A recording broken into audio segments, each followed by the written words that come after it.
Бисмиллах, алхамдулиллах, вассалату вассаламу аля расулиллах. Берекелүү айда улуу кечелерде турабыз, алдыбызда бараат кечеси келип жатат. Бараат деген сөздүн мааниси кыргыз тилине которгондо ажыроо, тазалануу, толугу менен үзүлүү деген маанини туюнтат. Пайгамбарыбыз саллаллаху алейхи вассалам бул кеченин фазилеттери туурасында бир канча хадистер келген жана алардын иснаттарында доуф бар. Бирок бир канча сахабалардан түрдүү санаттар менен риваят кылгандыктан улам кээ бир чоң мухаддистер бул хадистердин негизи бар деп айтышат. Ошол хадистердин бири Абу Муса ал-Аш'ари радийаллаху анхудан риваят кылынат. Кали Расулуллахи саллаллаху алейхи вассалама: "Инналлаха ла яттали'у фи лайлатин нисфи мин Шаъбан фаягфиру ли жами'i халқихи илля ли мушрикин ав мушахин." Аллах Таала Шаъбан айынын 15-чи кечесинде өз мээримин төгүп бардык адамдарды кечирет. Бирок мушрик, Аллах Таалага ширк келтирген жана кек сактоочу адамды кечирбейт. Ал эми Тирмизи рахматуллаху алейхи риваятында фаягфиру ли аксара мин адади ша'ри гhanami калбин, калп уруусунун койлорунун жүнүнөн да көбүрөөк адамдарды кечирет. Арабтарда калп деген уру бар эле, алардын кою өтө көп болчу.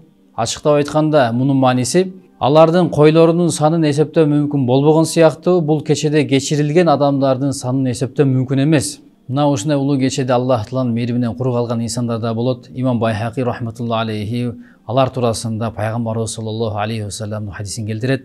6 түрдүү адам Аллах Тааланын мээриминен курук алышат. Биринчиси Аллах Таала ширк келтирген мушрик адам, экинчиси жүрөгүндө кек сактоочу, кек сактаган адам, үчүнчүсү тууганчылыкты үзгөн, төртүнчүсү шымын кызыл ашыгынан төмөн кылып сүдүрүп жүргөн адам, бешинчиси ата-энесине тоң моюндук кылган адам, алтынчысы арак кеч адам Аллах Тааланын мээрим назарынан курук алышат. Эми ушуга чейинки айтылган хадистерден бизге маалым болуп жатат.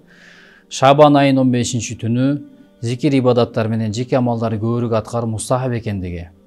Атайын белгиленген зикир, дуа, амал жок. Имам Навави рахматуллахи алейхи айтат: Ражаб айынын алгачкы жумасында куптан жана шам намаздарынын ортосундагы 12 рекеттүү намаз жана Шаъбан айынын 15-чи түнү бараат кечесинде окулуучу 100 рекет деп айтылган сөздөр мунун баары бидат, диндеги жок нерселер деп айтып кеткен.